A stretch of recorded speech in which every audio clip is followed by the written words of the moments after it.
Assalamualaikum warahmatullahi wabarakatuh.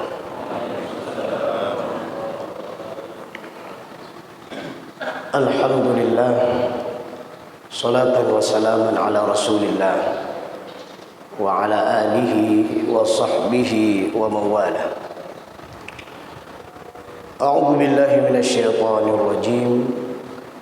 Wa qul i'malu fasayarallahu 'amalakum wa rasuluhu wal mu'minun wa saturadduna ila 'alimil ghaibi wasyahadah fayunabbi'ukum bima kuntum ta'malun.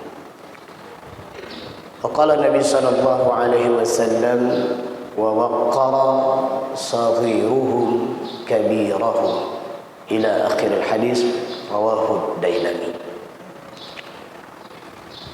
Jamaah salat subuh yang dirahmati Allah Subhanahu wa taala, yang hari ini hadir secara garis besar adalah dua bentuk jamaah. Pertama, jamaahnya anak muda, dan yang kedua adalah jamaahnya para orang tua. Hadirin yang dirahmati Allah Subhanahu wa taala, keberadaan anak muda dan orang tua ini terlihat dalam seluruh aspek kehidupan kita. Dalam skala kecil, sebuah rumah tangga ada anak muda, ada orang tua. Dalam sebuah lembaga, dalam sebuah organisasi, di sana pun tidak luput ada anak muda, ada orang tua. Dan bahkan Masya Allah, hari ini lahirnya GPS dan SMS. Di sana pun kita melihat kalau disebut SMS, awalnya itu adalah kumpulan para jamaah orang tua, sehingga orang tua pun berpikir bagaimana bisa melahirkan anaknya. Kemudian lahirlah GPS, maka GPS ini disebut dengan jamaahnya anak muda. Fenomena ini menginspirasikan bagi kami untuk menyampaikan sebuah judul nasihat pada kesempatan yang berbahagia ini, mensinergikan semangat anak muda dan pengalaman orang tua mewujudkan bangsa, agama, dan negara yang bermartabat. Jamaah rahimakumullah, berarti inilah tugas besar kita hari ini. Bagaimana caranya semangat anak muda dan pengalaman orang tua itu bisa dikolaborasi, bisa digabung, sehingga tidak berlebihan bahasa yang kita ingin sampaikan. Gabungan semangat anak muda dengan pengalaman orang tua sama dengan atau melahirkan kedewasaan.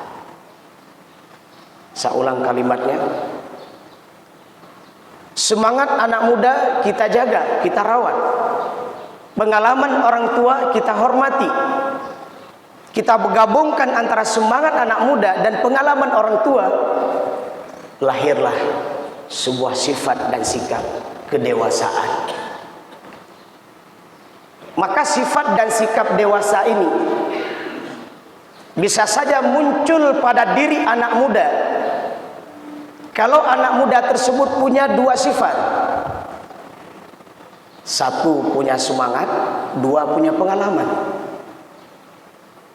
Maka kita melihat ada anak muda, dia muda tapi dewasa. Kenapa? Gabungan dua sifat. Yang pertama semangatnya, yang kedua adalah pengalamannya. Dan hari ini pun Masya Allah, tidak sedikit kita melihat orang tua yang dewasa. Umur boleh tua kata orang, fisik boleh tua, tapi semangat muda. Maka hari ini kita melihat di jamaah GPS ini, walaupun secara simbolnya, walaupun secara mungkin orang melihatnya karena gerakan pemuda subuh, tapi di sini adalah hadirnya para orang tua. Dan saya ingin menyampaikan bahwa hadirnya anak muda di SMS, hadirnya orang tua di GPS, itulah orang-orang yang dewasa. Dan inilah sebenarnya yang kita harapkan.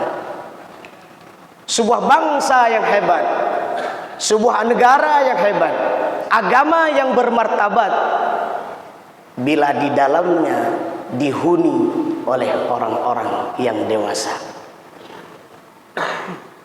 Jamaah yang dirahmati Allah Subhanahu wa taala. Ketika kita berbicara anak muda, maka yang terbayang adalah semangat. Coba lihat Sumpah Pemuda. Ketika ada spanduk Sumpah Pemuda, itu apa kalimatnya? Dengan semangat Sumpah Pemuda, mari kita jaga dan kita rawat Negara Kesatuan Republik Indonesia. Nah, itu semangat. Kalau disebut orang tua, apa yang terlihat? Coba buka surah At-Tahrim. Allah menyebutkan, ya ayyuhalladzina amanu qu anfusakum wa ahlikum nara. Wahai orang-orang yang beriman, peliharalah, jagalah dirimu dan keluargamu. Kita ulang stressing kalimatnya. Jadi ketika disebut pemuda, maka di sana ada semangat. Ketika disebut orang tua, maka di sana ada sifat dan sikap mengayomi. Maka di sana kalau kita buat sebuah surat pengurus, pasti di atas itu pengurusnya itu judulnya adalah penasehat, kemudian pembina, di bawahnya baru pengurus harian, duduk pakat, so tak duduk bak penasehat, so tak duduk bak pengurus. Pasti jamaah yang berhadir musyawarah tersebut melihat siapa yang layak pribadi mengayomi, siapa yang layak pribadi memelihara. Ketika disebutkan dan diletakkan pengurus harian, maka ditengok pun cocok tidak dia di sini. Bagian transportasi tentunya harus energik dan bisa driver, dan seterusnya dan seterusnya. Jamaah rahimakumullah. Maka pada kesempatan ini mari kita sinergikan antara semangat anak muda dan pengalaman orang tua mewujudkan bangsa yang bermartabat, negara yang hebat, dan agama yang kuat. Kita lihat sifat dan sikap pemuda. Pemuda itu adalah semangat. Pemuda itu adalah mereka yang melahirkan ide-ide kreatif, ide-ide inovatif. Masya Allah, Akhina Razi ini salah satu pencetus literasi. Mohon maaf sedikit mengekspos kebaikan. Kita lihat di beberapa sekolah munculnya semangat literasi. Bahkan di beberapa sekolah itu setiap tahunnya mereka membedah buku-buku yang ditulis oleh para guru. Mereka menerbitkan buku-buku yang ditulis oleh siswa. Semangat. Maka dalam sebuah lembaga, pengurusnya itu jangan orang tua semua. Ini mohon maaf kalau ide saya salah, karena nanti ada gambaran lain. Anak muda itu diibaratkan dengan gas. Orang membayangkan gas berarti kan lari. Ketika disebut orang tua, rem. Dan sebaliknya, dalam sebuah organisasi jangan semuanya anak muda. Nanti tukang gas semua, tugasnya maju aja. Gak tahu kalau di depannya ada pohon besar, nah motor tudang biar sampai depan, gak tahu dia. Ada got, mungkin ada ranjau besar, tidak tahu, karena tugas anak muda itu ngegas. Kalau bahasa sekarang, Kalau tugas orang tua apa? Ngerem. Maka dalam sebuah kepengurusan jangan orang tua semua, nanti ngerem terus. Buat program. Setelah selesai program ternyata tidak jalan. Kenapa? Karena idenya orang tua semua. Maka saya bilang tadi bisa jadi kalau orangnya orang tua tapi gabungan sifatnya, gabungan sikapnya melahirkan orang dewasa. Atau ada anak muda, ada gabungan sifat orang tua melahirkan sifat dewasa. Maka ketika anak muda ini punya ide-ide kreatif dan inovatif, maka tugas orang tua adalah memberi semangat. Kita dulu di sekolah pernah diajarkan ing madio, ing ngarso sung tulodo, ing madio mangun karso. Ada satu lagi ing lupa saya. Iya, Masya Allah. Berarti masih teringat pelajaran waktu SD dulu Pak ya. Sekitar 40 tahun yang lalu. Masya Allah. Tugas orang tua adalah di saat mereka berada di belakang, itu menjadi pendorong, penyemangat. Maka subhanallah hari ini, karena orang tua yang dewasa hari ini, maka lahirlah imam-imam muda, lahirlah da'i-da'i muda. Ini luar biasa, kita kasih A+. Masya Allah. Maka salat subuh yang baru kita laksanakan, kita sholatnya di Masjid Darussalam, tapi terasanya di Mekah sana. Mohon maaf Ustaz. Iya. Karena semangat anak muda.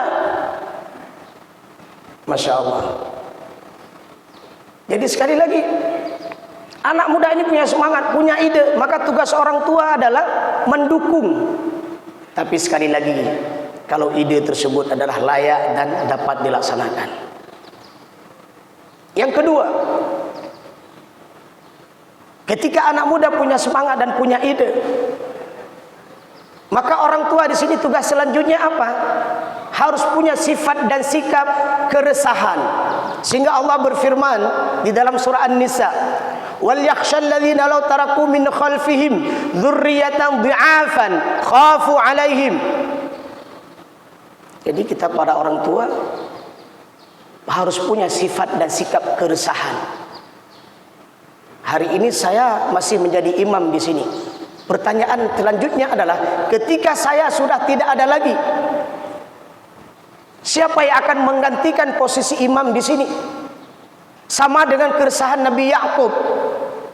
Am kuntum syuhada'a idh hadara Ya'qub al-mautu idh qala liqaumihi ma ta'buduna min ba'di. Nabi Ya'qub bertanya kepada anak-anaknya, ketika nanti aku telah tiada, apa yang kamu sembah? Dan ini sekaligus menjadi keresahan orang tua hari ini adalah mereka harus resah bagaimana tauhidnya anak muda hari ini, bagaimana ibadahnya anak muda hari ini. Ini bagaimana kita menggabungkan anak muda yang punya semangat, anak muda yang kreatif, orang tua yang menjaga, orang tua yang memelihara, orang tua yang punya sifat dan sikap keresahan sehingga dia resah.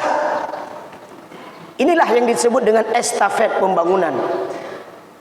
Sebuah organisasi akan hancur kalau tidak ada pengkaderan. Makanya sekali lagi hari ini luar biasa. Hari ini kita lihat imam muda, besok ada imam tua. Hari ini kita melihat ada da'inya muda, besok da'inya orang tua. Terjadi kolaborasi. Dan inilah harus kita jaga. Maka di dalam hadis Rasulullah, rawahu Dailami, Rasulullah menyebutkan di antara ciri keluarga yang disayang oleh Allah, ciri keluarga yang dicintai oleh Allah adalah wa waqqara saghiruhum kabirahum. Penghuni di dalamnya yang muda menghormati yang tua. Masya Allah. Seorang anak yang hormat kepada orang tuanya. Di mana kita melihat ciri seorang anak hormat pada orang tua? Dari sifat dan sikapnya, mulai dari cara berbicara. Masya Allah. Maka tugas orang tua, ajarkan adab. Addibu adabahum, allimu auladakum. Ajarkan adab kepada anakmu dan ajarkan ilmu kepadanya. Maka di sini adab harus diutamakan sebelum ilmu itu. Bagaimana layaknya seorang anak berbicara dengan orang tua. Nah, ini perlu diajarkan. Mungkin yang kita 40 tahun yang lalu masih teringat.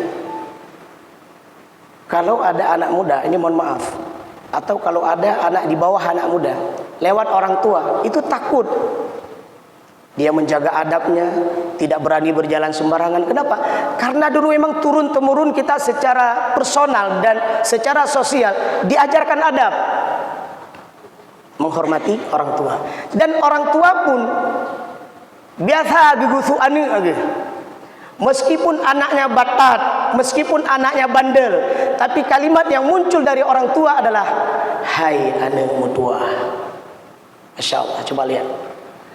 Anak yang menghormati orang tua yang menyayangi anaknya. Maka dalam hadis disebutkan wa waqqara saghiruhum kabirahum, yang muda menghormati yang tua. Maka awal perpecahan, awal broken home, rusaknya sebuah rumah tangga adalah ketika anak tidak lagi menghormati orang tua dan ketika orang tua tidak lagi menyayangi anak-anaknya. Masya Allah. Nanti langsung pulang praktek. Ketika jumpai anak kita, nampakkan kasih sayang kita kepada anak kita. Ajarkan adab kepadanya. Insya Allah besok dia akan menghormati kita. Seorang suami yang berbicara lemah lembut dengan istrinya, dengan pasangannya, atau sebaliknya, berarti istri dan suaminya, maka besok istri ketika berbicara dengan kita, dia pun lemah lembut. Ada pemahaman masyarakat yang salah uronyo. Surga ibu-ibu, surga seorang istri terletak di bawah telapak kaki suami. Maka nauraga moronyo nyokan hino palain na pega. Ate gua rumah ti uro guyuk surga ke rumah. Tumli. Kacau surga apa? Kacau surga. Bukan itu pemahamannya. Kan menan mukum di. Maksudnya adalah kita lihat sebuah hadis Rasulullah. Tidaklah seorang istri yang meninggal. Mohon maaf kalau salah hadisnya, tolong diluruskan. Di saat meninggal istri tersebut, suami ridha kepadanya. Kenapa suami ridha kepadanya? Karena sifat dan sikapnya sehari-hari senantiasa menimbulkan kemesraan. Sifat dan sikapnya berduanya menimbulkan kasih sayang. Sehingga seolah-olah timbul sebuah kalimat sehidup dan semati. Walaupun itu mati zero, udet zero, hana mati dua-dua. Secantik apapun istrinya ketika meninggal, enggak ada tiba di dalam kubur. Itu mungkin babnya lain. Nah, ketika istrinya telah tiada, dia merasakan ada yang hilang. Hilang pendampingnya, hilang orang menasihatinya, hilang orang yang memberikan semangat kepadanya. Begitu juga sebaliknya. Nah, di saat itu ada keridhaan yang mengalir dalam jiwanya, ridha kepada istrinya. Maka Rasulullah menegaskan, istri seperti itu berhak masuk surga Allah. Jadi, mohon maaf ibu-ibu, kalau ingin saat meninggal dapat surga, maka usahakan sebelum meninggal, kalau masih punya pasangan, usahakan buat pasangan kita itu ridho sama kita. Caranya terserah, bapak ibu lebih tahu. Kita lebih tahu apa kesukaan dan sesuatu yang diharapkan suami kita. Suami juga lebih tahu apa yang diharapkan oleh istrinya. Nah, ini yang perlu dijaga. Maka hari ini sebenarnya pembinaan catin, calon pengantin itu penting. Tapi pembinaan pasca catin, ini mohon maaf masuk bab penyuluh sedikit berarti. Pembinaan pasca catin jauh lebih penting. Sebelum catin, ya calon pengantin dibina agar mereka bisa berumah tangga. Nah, pasca mereka berumah tangga perlu dibina. Bagaimana cara membina rumah tangga? Alhamdulillah hari ini banyak pasangan suami istri yang muda dan tua hadir ke masjid. Untuk apa? Ingin dibina. Jadi kita menghimbau di sini, mengajak semua, wahai para pengantin baru, wahai yang sudah pengantin baru, nggak tahu apa namanya setelah itu lagi. Jangan lupakan hari ini di setiap menasah, di setiap musalla, di setiap masjid ada pengajian. Tinggal pilih. Ada pengajian antara maghrib dengan isya, mantap. Masjid kemana? Silakan pilih. Ada pengajian ba'da subuh, oke, silakan pilih. Bahkan ada pengajian ba'da zuhur, silakan pilih. Kenapa? Salah satu cara merawat sakinah, mawaddah, warahmah dalam rumah tangga adalah mereka dibekali dengan ilmu agama. Dan sekali lagi, yang membuat ikatan cinta kita bersemi dari awal sampai akhir hidup kita adalah bukan fisik, bukan harta, tahta, wanita, dan Toyota, mohon maaf, tapi adalah nilai iman dalam jiwa kita. Seorang suami berapapun banyak pangkat dan jabatannya, berapapun banyak harta yang dia miliki, meskipun banyak perempuan di luar yang dilihat, dia tidak akan terpengaruh. Kenapa? Ada bidadari di surga yang menunggunya di rumah. Seorang istri, apapun godaan yang dia tengok, dia tidak akan terpengaruh. Kenapa? Ada pasangannya. Siapa namanya kalau suaminya? Kalau istri bidadari, kalau suami apa namanya? Pangeran di rumahnya. Masya Allah, Masya Allah.